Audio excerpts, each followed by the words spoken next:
8 or 24? Number 8. 24 was more challenging.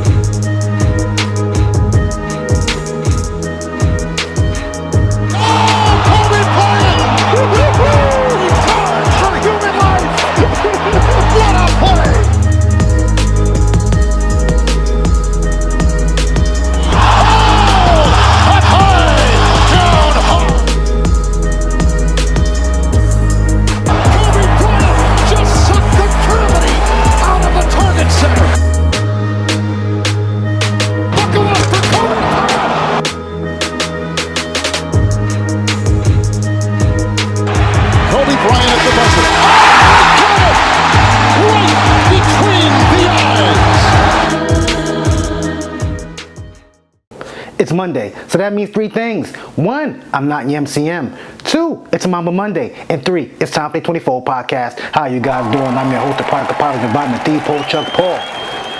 Episode 229. NWO, New World Order. Shout out to that man from Sudan, Baz. I'm sure I fucked his name up. I'm sorry, bro. I'm sorry. Off the 2014 album, Last Winter. Hope you guys enjoyed your week. Hope you guys enjoyed your weekend. I'm still mourning Malcolm Jamal Warner's death. And we had just lost Ozzy Osbourne. We just lost Chuck Mangione, another great musician. And man, oh man, we lost an icon in the sports entertainment / wrestling world. Hulk Hogan passed away at the age of 71 from a heart attack. Sheesh. He must have seen an interracial couple. Come on, you know that was funny? Now, I just want to know who's going to win that Hell in a Cell match between Hulk Hogan and Chris Benoit. That's going to be a good one. Now we got the dark jokes out the way. Sorry, I got a little cold too. This is not going to be a Hulk Hogan tribute episode. This is not going to be a Hulk Hogan slander episode. This is going to be me expressing how I feel about Hulk Hogan, his fans, the shit he's been through, well, that he's put himself through and others through. You know? So, let's get into it, brother. Also, Rick Derringer, who wrote the song Real American, the song that Hulk Hogan comes out to and pretty much contradicts every line in his everyday life, passed away 2 months ago as well. But here's some of the good. 6-time WWE champion, 1-time WWE Tag Team champion with Edge in 2002. First to win back-to-back Royal Rumble, that was in 1990 and 91. 2-time WWE Hall of Famer. He went in solo as himself as Hulk Hogan and with the NWO.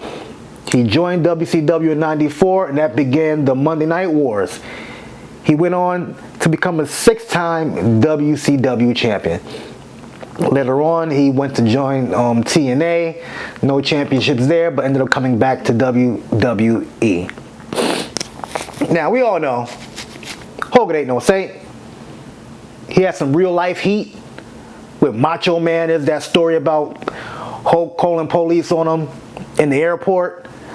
There's his beef with Jesse Ventura. Well, Jesse Ventura has that beef with him about diming him out, about wanting to start a wrestlers union. Also, he testified against Vince in the whole steroid scandal.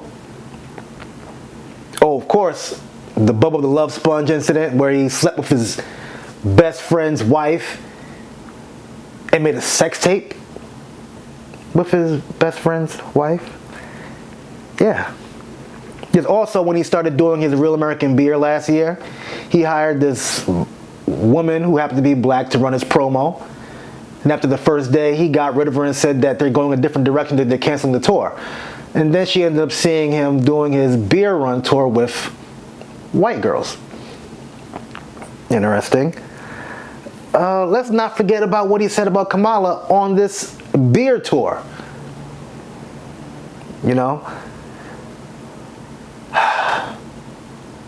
it's really hard to defend this dude sometimes, man. Matter of fact, not sometimes, at all. It's one thing to be hated while you're still here because you can, defend yourself. But when you're gone, whew. But we can't all hide the fact the man is racist. And some people are okay with that. And hey, you know what? Cool. If you're okay with racism, fine by me. I can't fuck with you. I can't fuck with racists. I'm sorry.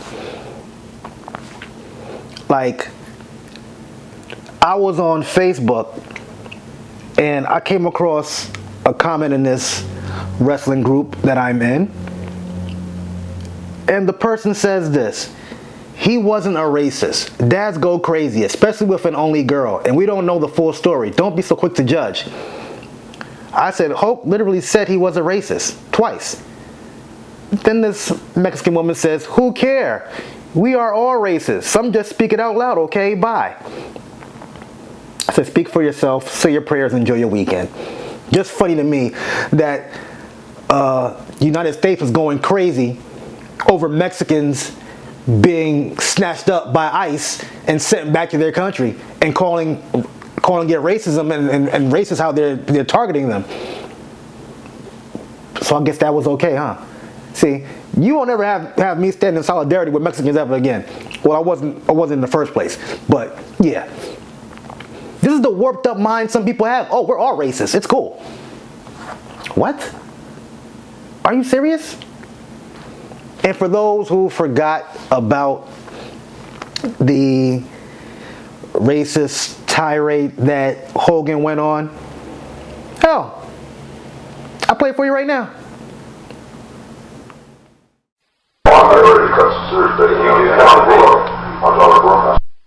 She jump sides on me because I shelled out $2-3 million for her music, and I've been trying to help her. I've done everything, fucking with damn day and night on the radio. I'm a jackass, and he's working with me to make it work. You go upset when you really shouldn't call her every day and do the shit I do. This South Beach record, this black billionaire guy, this has something basically did more for her a year than anybody's done. Okay, he had one song after 10 months, the shit would have back up and back still. And momentum, but I try to be the realist, and this is your option. You got a better option. Fuck said you can get signed with fucking. He's gonna put $500 million behind you. Right now, there's nothing else. We're doing the best we can. So it gets to the point where I really broke was fucking the black guy's son. Where they've been hanging out, I help them hold hands together on the tour, they're getting close. I move on, I'm giving a fuck, okay? I'm not a double standard type guy, I'm a racist to a point. Yeah. Fucking weird. But then when it comes to nice people, we are that way. Yeah, but when it comes to nice people, you can't say, I don't give a fuck, she's already got a player, underneath the ball, talking about basketball player. If we're gonna fuck with vendors, let's get a rich one. The thing is, now they start doing these nasty emails, so someone will ride their relationship. And so now don't ever want to talk to anybody. Interesting. And what people fail to understand when they say, oh, he worked with this black guy, worked with this black, because they were rich. Hell, pimps fuck they hoes sometimes too, If you weren't a cash cow, if you aren't rich, he don't want to fuck with you. And here's the thing about that, about this statement right here. Hogan didn't have to say, get you a rich nigga or whatever the case may be. He could have said, yo, get you a rich man. He's the one who inserted race into this. Folks like to say, you guys always want to make everything about race. He made it about race.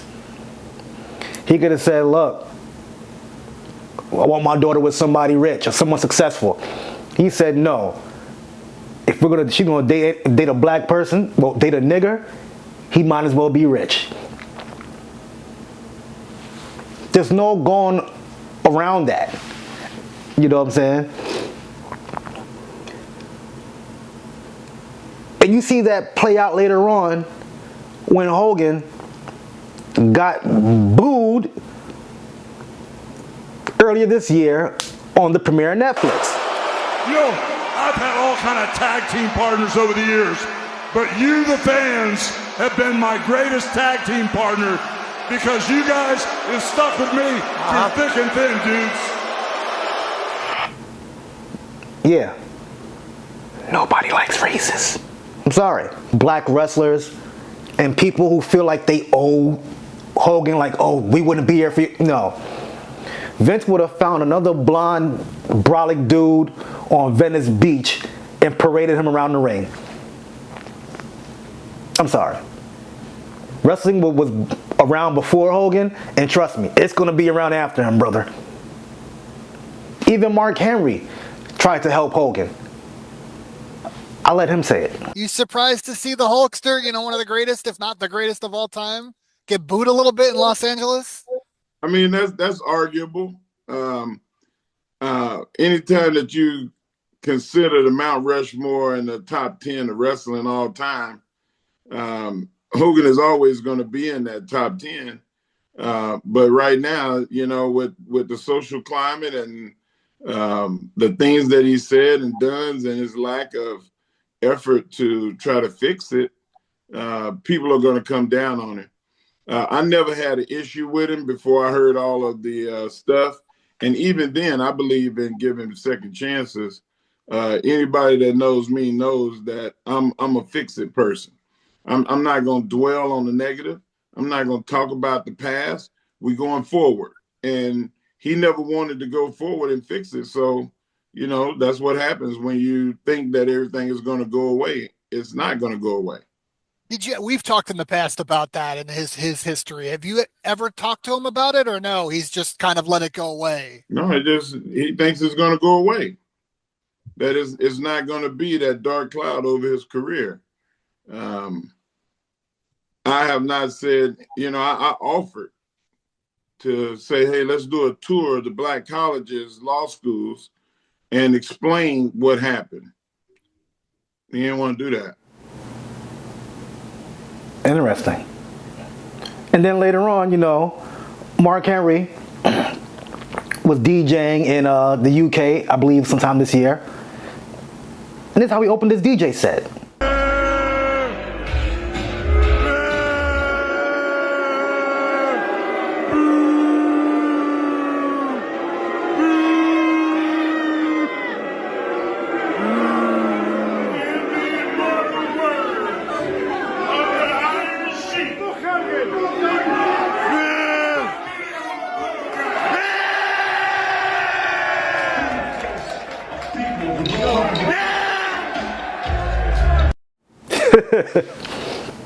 Look, the Hulk Hogan, man, look, the Iron Sheik been on that type of time. Always. But, man, I seen on a post where someone referenced this situation where Mark Henry offered to take Hogan to black colleges and whatnot and talk to the youth or whatever, because Hogan meant a lot to a lot of kids and adults growing up. Like, they're adults now, but And one comment said, why would Hogan want to go and talk to kids in these schools or whatever? I said, to rectify the situation. Like, it's funny to me because the hypocrisy, when Kyrie Irving posted the link to Negroes to Hebrews, he was called anti-Semitic, a racist, all this other shit. They're trying to get him out the league. I believe the IDL was pretty much trying to bully Kyrie to donate $500,000 to play again, and like come out with different statements and do these side quests to prove he's not anti-Semitic. Nobody asked Hogan to do shit. Not the NAACP, not motherfucking BET. Nobody. He didn't care.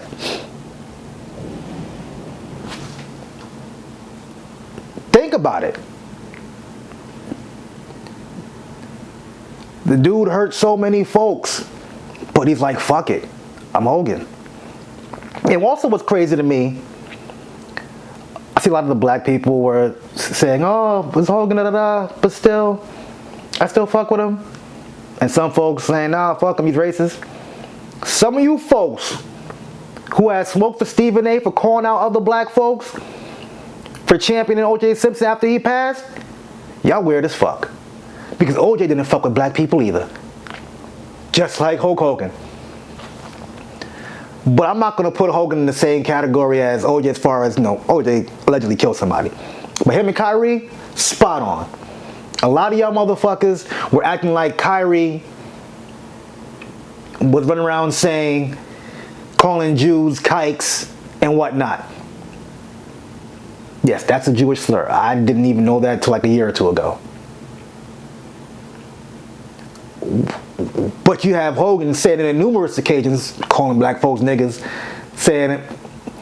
telling his son, well, if we die, hopefully our karma isn't coming back as black guys. He hate black people that much. God damn.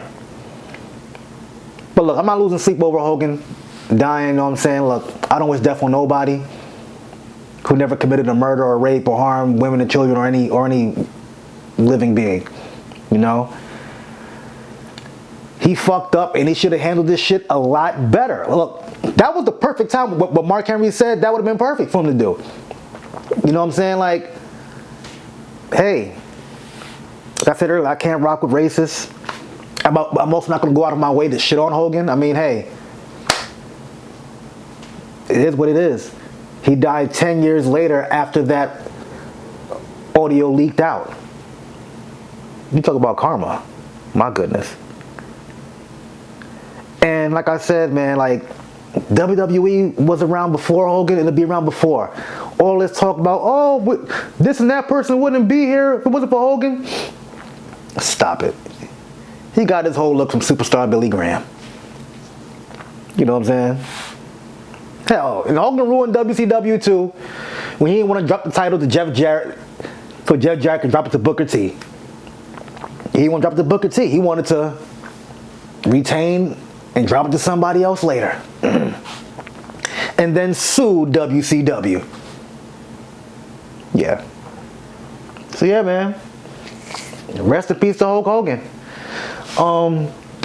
Before I let go, treat people how you would like to be remembered. Yeah, for real. Because there's a lot of mixed reactions about Hogan passing. So like I said before, people pick and choose who to hate. They act like Kyrie was running around calling people slurs. When was really Hogan? Like I always say, like, share, subscribe, comment. God is good. God is great. Thank God my paper straight. I am the Pope Chuck Paul. Peace out.